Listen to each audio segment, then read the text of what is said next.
Assalamualaikum warahmatullahi wabarakatuh. Di sini saya akan mereview pemeriksaan bakteriologi. Yang pertama, pemeriksaan bakteriologis air. Pemeriksaan air itu sangat penting, dikarenakan air itu mudah menularkan penyakit atau disebut dengan waterborne disease. Penyakit yang melalui air, yaitu demam tifoid, kolera, disentri basiler atau disentri amuba, dan beberapa penyakit jamur yang lain. Selanjutnya, air itu mudah tercemar oleh beberapa mikroorganisme, yakni udara, tanah, dan ekskreta. Yang pertama, udara. Di dalam udara itu terdapat tuberclibacilli, coccus pyogenes, dan Bacillus subtilis. Selanjutnya, tanah. Di dalam tanah itu terdapat nitrogen fixing bacteria dan Clostridium. Selanjutnya, ekskreta. Di dalam ekskreta itu terdapat nitrogen. Di dalam nitrogen terdapat cacing, virus, kemudian ada salmonella, febreta, shigella, dan vibrio cholera. Selanjutnya, indikator pencemaran air. Yang pertama, indikator kuman. Indikator kuman itu bisa meliputi coliform bacilli, misalnya E. coli di Indonesia, kemudian Streptococcus faecalis di Malaysia, Clostridium welchi di Eropa. Selanjutnya, coliform bacilli itu paling sesuai menjadi indikator, dikarenakan flora normal GIT masa hidup beberapa hari, menunjukkan pencemaran feses yang baru terjadi, kemudian mudah diidentifikasi. Selanjutnya, Streptococcus faecalis itu tidak digunakan sebagai indikator, dikarenakan sukar didiferensiasi, cepat mati daripada coliform bacilli. Selanjutnya, Clostridium welchi itu juga tidak digunakan sebagai indikator, dikarenakan membentuk spora positif sehingga dapat diketahui pencemaran baru terjadi atau sudah lama. Selanjutnya, cara pemeriksaan. Yang pertama, kualitatif. Di dalam kualitatif terdapat presumptive test, confirmed test, completed test. Ketiganya ini dilakukan secara bertahap. Selanjutnya, kuantitatif.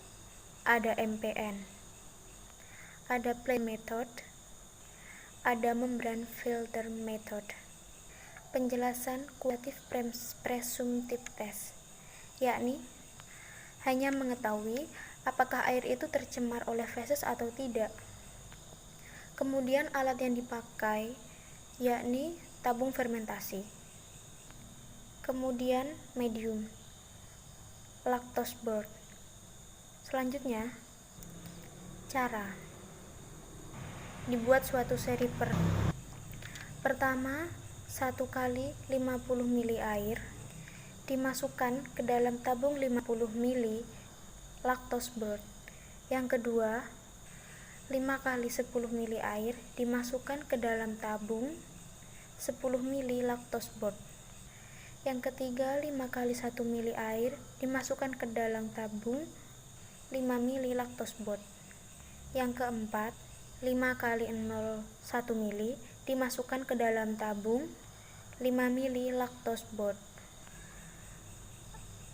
Air sampel ditambah lactose board, kemudian diinkubasi selama 18 sampai 24 jam dengan suhu 30 derajat Celcius.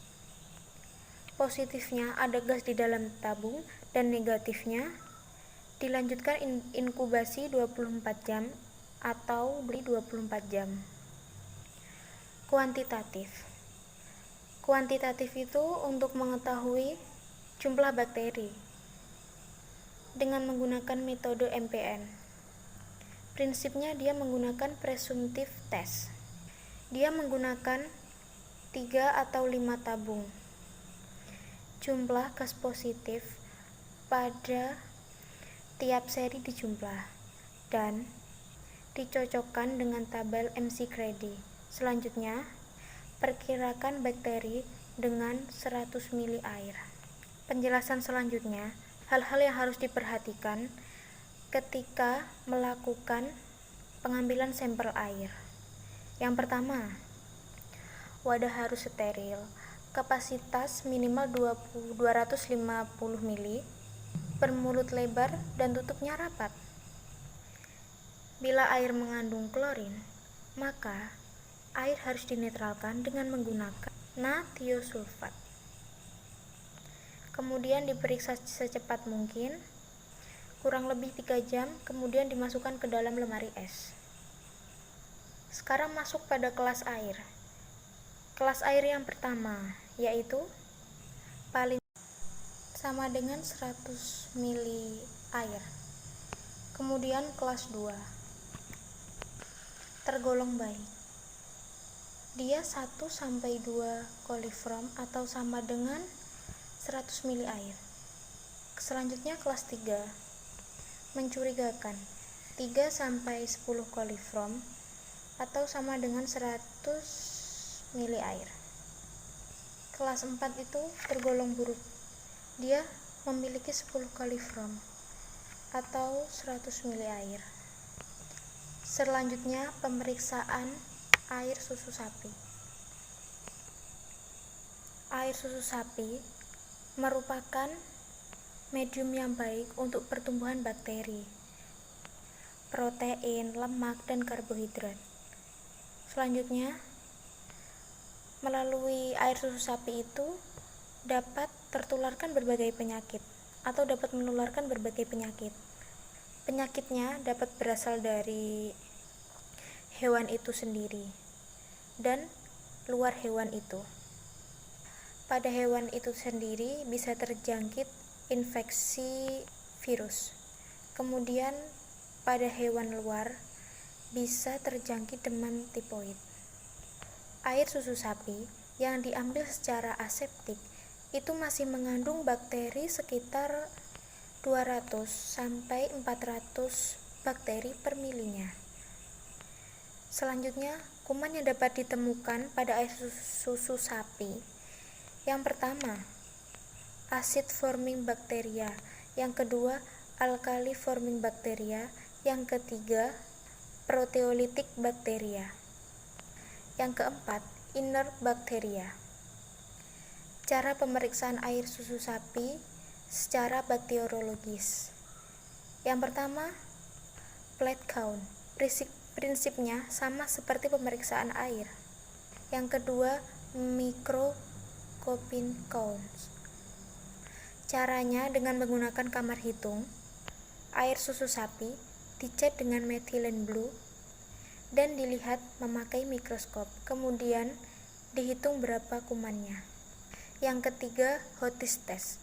Gunanya adalah untuk mengetahui adanya infeksi pada kelenjar susu. Yang keempat, methylene blue reduction test. Berdasarkan pemeriksaan ini, dikenal beberapa kelas air susu sapi. Yang pertama, berdasarkan atas pemeriksaan ini, dikenal dengan beberapa kelas. Yang pertama, kelas 1 air susu sapi baik. Yang kedua, kelas air susu sapi sedang. Yang ketiga, kelas susu air jelek. Selanjutnya, pemeriksaan yang kelima menggunakan coliform count. Sama halnya seperti pemeriksaan air. Yang keenam, isolasi bakteri patogen. Yang ketujuh, pemeriksaan air susu sapi yang telah diproses tadi, tes fosfatase, kemudian ada tes turbiditas. Selanjutnya, penjelasan tentang bacterial food poisoning. Yang pertama, penjelasannya keracunan makanan. Seseorang sakit karena makan makanan yang mengandung bahan yang berbahaya untuk kesehatan. Kemudian, penyebabnya adalah mikroba, protozoa, dan cacing. Bacterial food poisoning ada 2 tipe atau 2 jenis. Yang pertama, tipe infeksi. Bakteri itu masuk bersama makanan, multiplikasi. Yang kedua, tipe toksik. Tipe toksik ini, bakteri menghasilkan toksik dalam makanan. Selanjutnya, tipe infeksi. Ada infeksi salmonellosis dan shigeliasis. Selanjutnya, pemeriksaan bakteriologi pada makanan itu menggunakan prinsip sama dengan pemeriksaan air. Misalnya dengan plate count. Baik, di sini saya akan mengakhiri review dari